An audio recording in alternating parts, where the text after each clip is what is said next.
ನಮ್ಮ ಭಾರತ ದೇಶದಲ್ಲಿ ಸಿಗುವಂತ ತುಂಬಾ ಒಳ್ಳೆ ವಸ್ತುಗಳನ್ನ ಯುರೋಪ್ ದೇಶಗಳಿಗೆ ಎಕ್ಸ್ಪೋರ್ಟ್ ಮಾಡೋದಕ್ಕಂತಾನೆ ಒಂದೇ ಒಂದು ಅರಬ್ ದೇಶನ ಬ್ರಿಟಿಷ್ನವರು ತಮ್ಮ ಕಪಿ ಮುಷ್ಟಿನಲ್ಲಿ ಇಟ್ಕೊಂಡಿರ್ತಾರೆ. ಆಗಿನ ಕಾಲದಲ್ಲಿ ಅದನ್ನ ಅಡೇನ್ ಅಂತ ಕರೀತಿರ್ತಾರೆ, ಈಗಿನ ಕಾಲದಲ್ಲಿ ಅದೇ ಜಾಗನ ಯೆಮೆನ್ ಅಂತ ಕರೀತಾರೆ. ಆ ಜಾಗದಲ್ಲಿ 1907ನೇ ಇಸ್ವಿನಲ್ಲಿ ಒಂದು ಬರ ಬರತ್ತೆ. ಸುತ್ತಲೂ ಮರುಭೂಮಿ ಇರೋದ್ರಿಂದ ಅಲ್ಲಿನ ಜನರಿಗೆ ಕುಡಿಯಕ್ ನೀರು ಸಹ ಸಿಗೋದಿಲ್ಲ. ಈ ಒಂದು ವಿಚಾರ ಇಂಡಿಯಾದಲ್ಲಿನ ಲಾರ್ಡ್ ರೀಡಿಂಗ್ಸ್ ಅನ್ನ ಒಂದು ವೈಸ್ರಾಯ್ಗೆ ಯಾವಾಗ ಗೊತ್ತಾಗತ್ತೆ, ಒಬ್ಬ ಭಾರತೀಯನ್ನ ಆ ಜಾಗಕ್ಕೆ ಕಳಿಸ್ಕೊಡ್ತಾರೆ. ಆ ಭಾರತೀಯ ಅಲ್ಲಿಗೆ ಹೋಗ್ತಾರೆ, ಅಲ್ಲಿರುವಂತ ಜಾಗನ 8 ತಿಂಗಳು ಸ್ಟಡಿ ಮಾಡಿ ಒಂದು rain water harvesting storage centre ನ ಕ್ರಿಯೇಟ್ ಮಾಡ್ತಾರೆ. ಆ ಒಂದು ಜಾಗದಿಂದ ನಗರಕ್ಕೆ 96 ಕಿಲೋಮೀಟರ್ ವಿತೌಟ್ ಮೋಟರ್ ನೀರ್ ಬರೋ ತರ ಮಾಡ್ತಾರೆ. 2024ನೇ ಇಸ್ವಿನಲ್ಲೂ ಒಂದು ಜಾಗದಿಂದ ಇನ್ನೊಂದು ಜಾಗಕ್ಕೆ 96 ಕಿಲೋಮೀಟರ್ ಮೋಟಾರ್ ಇಲ್ದಿರ ನೀರ್ನ ಕಳಿಸ್ಬೇಕಂದ್ರೆ ಆಲ್ಮೋಸ್ಟ್ ಇಂಪಾಸಿಬಲ್. ಆ ವ್ಯಕ್ತಿ ಬೇರೆ ಯಾರು ಅಲ್ಲ, ನಮ್ಮ ಭಾರತ ದೇಶದ ಭಾರತ ರತ್ನ ಅಂತ ಕರೆಸ್ಕೊಳ್ಳುವಂತ ಸರ್ ಎಂ ವಿಶ್ವೇಶ್ವರಯ್ಯನವರು.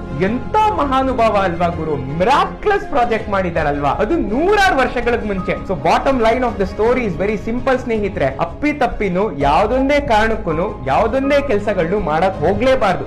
ಆದ್ರೆ ಒಂದ್ ಸರಿ ಮಾಡಿದ್ರೆ 100 ವರ್ಷಗಳ ಆದ್ರೂ ಬಹಳಷ್ಟು ದೇಶಗಳು ಆ ಒಂದು ಕೆಲಸನ ನೋಡಿ ಶಬಾಷ್ ಅಂತ ಹೇಳ್ಬೇಕು. ಆ ತರ ಒಂದ್ಸರಿ ಪ್ರಯತ್ನ ಪಟ್ಟು ನೋಡಿ, ಮಸ್ತ್ ಮಜಾ ಬರತ್ತೆ. ಏನಂತೀರಾ? ಕಳಿಸ್ಕೊಡಿ. ಶಾಂತಿ.